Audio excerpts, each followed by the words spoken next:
ধীরে ধীরে স্বাভাবিক হতে শুরু করেছে দেশ। রাজধানীতে ফিরছে চিরচেনা যানজট। এই যানজটে বসে থাকতে দেখা গেল অন্তর্বর্তীকালীন সরকারের প্রধান উপদেষ্টা ডক্টর মোহাম্মদ ইউনূসকে। এ সময় রাষ্ট্রীয় প্রোটোকল ছিল তার সঙ্গে।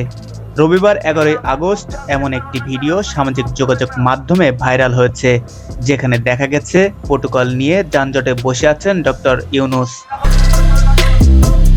ভিডিওতে দেখা যায় প্রধানমন্ত্রী লেখা ডক্টর ইউনূসের গাড়ি ঘিরে রেখেছেন স্পেশাল সিকিউরিটি ফোর্সের সদস্যরা।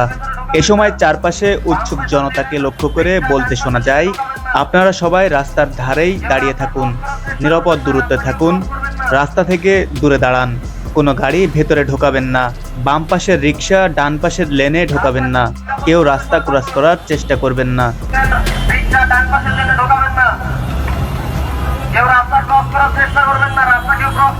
ASM Rocky, Chuadanga.